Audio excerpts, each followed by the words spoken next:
तुलसी की हमारे पास 2-3 वैरायटी है जो ओशिमिन रिच है, यूजिनॉल रिच है। एक बार लगाने के बाद 8 से 10 साल तक चलती है और इसको बीज के द्वारा हम बो सकते हैं। देखिए लेमन ग्रास की खेती करना बहुत ही आसान है। जैसे पारंपरिक तौर पे हम मिर्च वगैरह की खेती करते हैं, उसी तरह से लेमन ग्रास की पौध लगती है।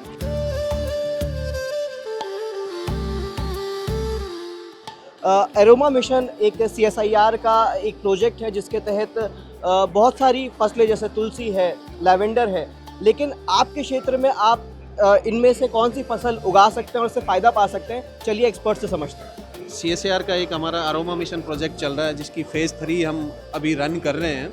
इसमें 2 फेज़ की सफलताओं को देखते हुए केंद्र सरकार ने तीसरी फेज़ भी जो है वो अप्रूव की थी और वो भी अपने अंतिम पड़ाव पे है। उसमें हम बहुत सी फसलें हैं जो मेडिसिनल और एरोमेटिक प्रॉपर्टी जिनकी है वो किसान भाइयों को हम free of cost planting material distribute करते हैं, जिसमें आपका तुलसी हो गया, लेमन ग्रास हो गया, रोजा ग्रास हो गया, जम्मू मोनार्डा हो गया और वो सिमिलर क्रॉप्स और भी बहुत सारी हैं जो किसान भाई जो है पारंपरिक खेती से हटके उनको लगा सकते हैं।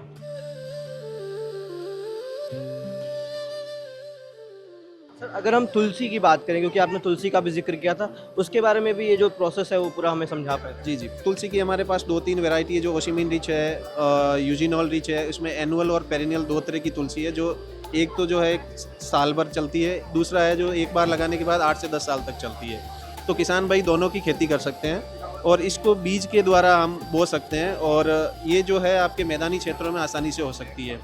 तो इसमें प्राइमरी आपको नर्सरी लगानी होती है और नर्सरी लगा के किसान नर्सरी को अपने खेत में ट्रांसप्लांट कर लेता है और उसमें भी 40 से 50 हज़ार पौधे आपके पर हेक्टर में लगाने होते हैं।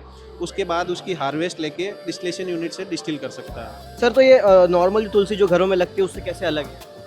देखिए नॉर्मली जो तुलसी घरों में लगती है उसमें भी एक स्पेसिफिक कंपाउंड होता है ओशिमिन वगैरह, जिससे हमें उसकी खुशबू आती है।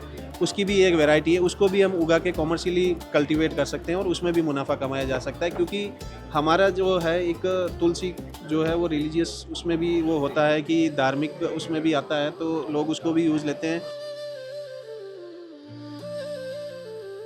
तो अगर सर किसी किसान भाई को लेमन ग्रास की खेती करनी है तो क्या शुरुआती प्रिपरेशंस उसके होनी चाहिए और कैसे वो अपने काम को अंजाम देंगे? देखिए लेमन ग्रास की खेती करना बहुत ही आसान है। जैसे पारंपरिक तौर पे हम मिर्च वगैरह की खेती करते हैं, उसी तरह से लेमन ग्रास की पौध लगती है। तो उसकी पौध को हम 1 एकड़ में या हेक्टर वाइज अगर मैं बताऊं तो 1 हेक्टर में 65,000 पौधे लगते हैं। जो प्लांट टू प्लांट आप मैकेनाइजेशन अगर आपने करना है तो उसमें प्लांट टू प्लांट की डिस्टेंस में जैसे 40 बाई 40 की सेंटीमीटर की दूरी पे या 40 बाई 50 या 40 बाई 60, जिसमें आपका मैकेनाइजेशन जो है वो इजीली हो जाए, उस तरह से उसको प्राइमरी लैंड प्रिपरेशन के बाद में आप लगा सकते हैं। अगर कोई किसान भाई मार्केट खोजने में असमर्थ रहता है, मतलब खेती करने के बाद भी, और अगर उसको कमर्शलाइज करना है अपनी खेती को, तो उसके लिए क्या सॉल्यूशन है? देखिए मार्केट खोजने के लिए हमारे जो CSAR के संस्थान है, जो CSAR अरोमा मिशन के अंतर्गत मैंने जैसे पहले भी बताया कि जो हमारे संस्थान है फार्मर्स को मार्केट लिंकेजेस प्रोवाइड करवाता है। जो बहुत सी प्राइवेट कंपनियां जैसे फार्मा इंडस्ट्री, परफ्यूमरी इंडस्ट्री या और भी जो काफ़ी सारी इंडस्ट्री है, जैसे तो कैटल फीड इंडस्ट्री, और इनमें ये सब इनका यूज़ होता है। इवन हमारे जैसे बेवरेज इंडस्ट्री है, फूड इंडस्ट्री है, इनमें भी बहुत सारी इन चीज़ों का यूटिलाइजेशन होता है। जैसे आप तुलसी का देखेंगे तो तुलसी की पत्तियाँ हमारे खाने के या बेवरेज और उसमें काफ़ी सारी इंडस्ट्री में इसका यूज़ आता है।